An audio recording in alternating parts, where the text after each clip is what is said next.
क्यों मार रहा है मुझे? नहीं नहीं, आपस का कोई झगड़ा नहीं था। ये कल जो राकेश किशोर थे, ये कोर्ट नंबर 16 में वहाँ आए हुए थे, आइटम नंबर 26 में पेश हो रहे थे। यस, कोट और बैंड बांधकर, और लोग बताते हैं उन्होंने भी देखा था। तो जिस आदमी का गवर्नमेंट ने बीसीआई ने लाइसेंस कैंसिल कर दिया हो, तो उस व्यक्ति को कोर्ट में पेश ही नहीं होना चाहिए। पहली बात तो ये है। और वो भी अपने आप को सुप्रीम कोर्ट का लॉयर, अब वो डिस्ट्रिक्ट कोर्ट में पेश हो रहा है यहाँ आके किसी मैटर में, तो अचानक किसी अम्बेडकरवादी भाई को पता लग गई होगी, या यहाँ के लोगों को पता लग गया होगी, जो मानवता में विश्वास रखते हैं, भाईचारे में विश्वास रखते हैं, न्याय प्रणाली में विश्वास रखते हैं, संविधान का आदर करते हैं, सुप्रीम कोर्ट का आदर करते हैं, या सीजीआई साहब का आदर करते हैं, जो सम्मान करते हैं, तो किसी पता लग गया होगी यहाँ आए हुए हैं, तो उन पर जूता और चप्पलों से जो उस पर वार किया। कि मुझे क्यों मारा जा रहा है? ना उन्हें पता है कि सीजीआई साहब पे उन्होंने अटैक किया था, और वो अटैक का ही कहीं ना कहीं ये बदला लिया गया है।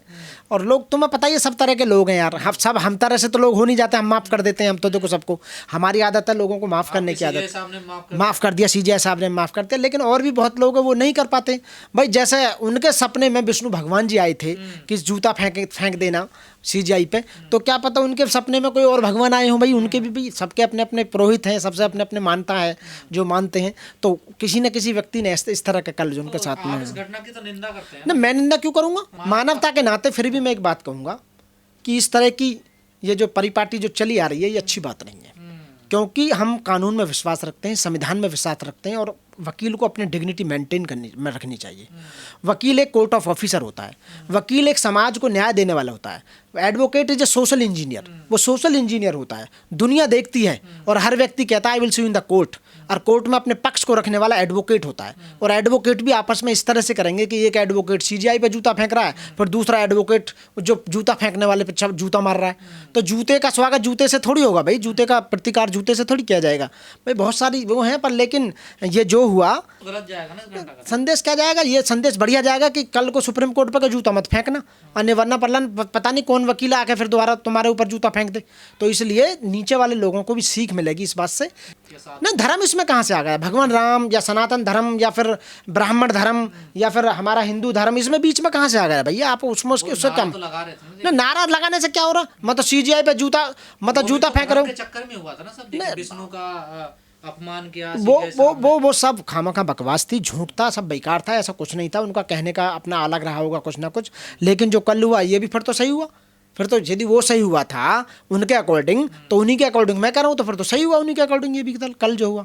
लेकिन एक अच्छा जो सभ्य समाज का नागरिक है उसकी दृष्टि से देखा जाए, और एक सभ्य शिक्षित व्यक्ति के हिसाब से देखा जाए, और हम ऐसा भारत बनाना चाहते हैं जैसा बाबा साहब अम्बेडकर ने देखा था, बौद्ध में भारत, या अम्बेडकर इस भारत के हिसाब से ये गलत हुआ, ये नहीं होना चाहिए था। पर ये धर्म के आधार पे, धर्म के नहीं, धर्म के आधार पर जब शुरुआत किसने की, कल जिसने मारा था उसने शुरुआत थोड़ी करी। शुरुआत तो राकेश किशोर साहब ने करी थी ना, जो सुप्रीम कोर्ट के वकील और वो भी सीनियर सिटीजन आदमी, और वो सुप्रीम कोर्ट पे जूता फेंक रहा है, तो शुरुआत किसने की, गलती किसकी है? आप बताइए ना। जब बड़े ऐसा करेंगे तो छोटे तो अपना आप ही करेंगे। आप सीख क्या दे रहे हैं, मैसेज क्या दे रहे हैं? इसका मतलब तुम ऊपर जूता फेंक सकते हो तो तुम्हारे ऊपर और भी कोई जूता फेंक सकता है। तो ये तो परिपाटी तो आपने ही चलाई ना, आपने स्टार्ट की ना, तो जो गलत है। जब सीजीआई साहब ने माफ कर दिया तो ऐसा करने की क्या जरूरत ना, इंडिविजुअली सीजीआई साहब माफ कर सकते हैं, लेकिन सुप्रीम कोर्ट ने माफ थोड़ी करा था, गवर्नमेंट ने माफ थोड़ी करा था। गवर्नमेंट ने लाइसेंस, यदि उन्होंने माफ कर दिया तो लाइसेंस कैंसिल क्यों किया भाई? उनका माफ आप कुछ नहीं हुआ था, सीनियर सिटीजन था और उसका केवल लाइसेंस कैंसिल कर दिया था बीसीआई ने, गवर्नमेंट ने। तो वो उनके हिसाब से बहुत थी, लेकिन उन्हें फिर भी लाइसेंस कैंसिल होने के बाद भी कोर्ट में पेश हो रहे, उनकी गलती थी, नहीं आना चाहिए था। खड़े हुए थे ना, जो देखे हाथापाई हुई ना, तो बाहर निकल के आ रहे थे, तो हाथापाई हुई, तो किसी ने की है भाई। जिस आदमी को पूरे देश ने नकार दिया हो, जिस आदमी को सारी कोर्टों ने नकार दिया, जो जजों ने नकार दिया हो, और जिसने बार काउंसिल ऑफ इंडिया ने जिसका लाइसेंस कैंसिल कर दिया हो, आप देखो, जिससे बीसीआई ने जिसका लाइसेंस कैंसिल कर दिया हो, तो हम निंदा क्यों करेंगे भाई? मारपीट की तो निंदा करेंगे ना। अरे भाई, तो कर्मों का फल तो भुगतना ही पड़ेगा किसी ना किसी को। आप बताइए ना, कोई ना कोई तो जिसने तुमने किया वो मिलेगा जरूर, आप बिल्कुल 100%। भाई आप किसी का सम्मान नहीं करे तो आपका, जब आप आपसे बड़ों का सम्मान नहीं करे तो आपके जो जूनियर्स हैं वो आपका सम्मान नहीं करेंगे। ये तो गिव एंड टेक का फार्मूला है ना, प्रकृति भी हमारे यही कहती है कि जो आप दोगे चक्रवृद्धि ब्याज समेत वापस मिलेगा। तो जो उन्होंने दिया उनका डबल होकर मिल गया, तो उसमें निंदा विंदा की तो कोई ऐसी मैं बात नहीं करूंगा, किसी ने निंदा जैसा विंदा आपने कहा उनका लाइसेंस कैंसिल था, तो फिर वो नहीं आना चाहिए था भाई, उस आदमी को नहीं आना चाहिए था। आप पेश हो रहे हो, एक तो आपका लाइसेंस कैंसिल हो रहा है, आपने इतना बड़ा कारनामा पहले कर दिया, सुप्रीम कोर्ट पर आपने जूता फेंक दिया। बस सुप्रीम कोर्ट बोलूंगा मैं, सीजीआई साहब पर नहीं, सुप्रीम कोर्ट पर जूता फेंक दिया, भारत की न्याय प्रणाली पर जूता फेंक दिया, भारत के संविधान पर जूता फेंक दिया। भाई संविधान में ही तो है सुप्रीम कोर्ट भी, और पूरा पूरा देश संविधान से चल रहा है, आप एक व्यवस्था को मान नहीं रहे हैं। तो इसका मतलब ये कि कहीं ना कहीं आप अलग होना चाह रहे हैं, तो आप अलग हो रही है। अब तो कल बचाने को कोई नहीं आ रहा उन्हें, इसलिए कोई बचाने नहीं आ रहा, क्योंकि यहाँ वकीलों की तादाद कम है क्या करकलडुमा कोर्ट में, 10 से 12 हज़ार कैंडिडेट एडवोकेट्स हैं यहाँ, तो कोई उन्हें बचा नहीं रहा था। इसीलिए तो जो हुआ, 150 वकील आए थे प्लानिंग के। नहीं 150 तो झूठ बोल रहे हैं, खामों का बकवास कर रहे हैं कि 150 वकील आए थे। उन्हें कोई ऐसा कोई नहीं था कि उन्हें 150 मारने के लिए आए थे। एक तो इस व्यक्ति ने, जो हमारे सीजीआई साहब VR गवई थे, उन पर जूता फेंकने की कोशिश की थी, जूता नहीं फेंका था, कोशिश की थी। जो उसका एक्ट बहुत गलत था। पूरे देश में जितने भी लोग संविधान में विश्वास रखते हैं, संविधान और जो हमारी न्याय प्रणाली में विश्वास रखते हैं, सुप्रीम कोर्ट तो सबसे बड़ा ही है, आपको पता ही है, और उसके भी चीफ जस्टिस ऑफ इंडिया के साथ में इस तरह का मिसबिहेव किया, तो वास्तव में जो डिग्निटी को मेंटेन करते हैं एडवोकेट्स अपनी को, और जो वास्तव में कानून, यहाँ की कानून व्यवस्था में विश्वास रखते हैं, उन्हें बड़ा बुरा लगा उस समय। बहुत वकीलों में बहुत गुस्सा था। और देश के अंदर 27 लाख एडवोकेट हैं बार काउंसिल ऑफ इंडिया के अकॉर्डिंग, जो प्रैक्टिस में हैं, जो लोग प्रैक्टिस करते हैं। तो मेरा पहले आपके चैनल के माध्यम से बताना चाहूँगा कि हर एडवोकेट को मिसकंडक्ट नहीं करना चाहिए, उसको अपनी डिग्निटी मेंटेन करनी चाहिए।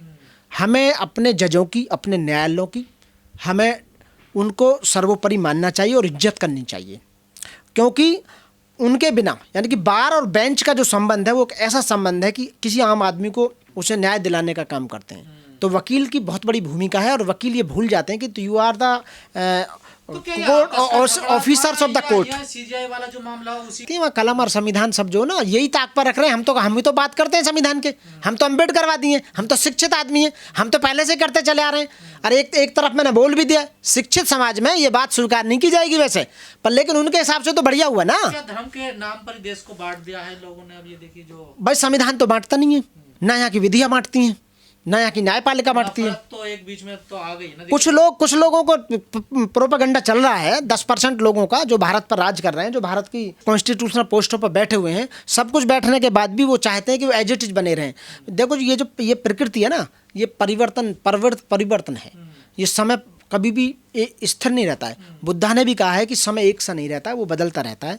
तो आज इनकी चल रही है, उसके बाद कहीं और किसी और की चलेगी, पहले किसी और की चली थी, तो वक्त बदलता रहता है। ये 10% लोग 90% लोगों के अधिकारों को बर्बाद नहीं कर सकते। किशोर जो है एडवोकेट, उन्होंने कबूल लिया है कि जो मेरे ऊपर जो हमला हुआ है, जो मैंने सीजीआई साहब पे जूता फेंका था, उसी के कारण हुआ है। हाँ, उसी के कारण। उनकी एक वीडियो भी आई है कल, उस वीडियो में फिर इन्होंने भी बोला कि कहीं भी मुझे सीजीआई साहब मिल जाएंगे। नहीं, जो बाबा साहब का अपमान करता है, संविधान का अपमान करता है, न्यायपालिका का अपमान, वो दंडनीय है, और उसे वास्तव में दंड देना चाहिए।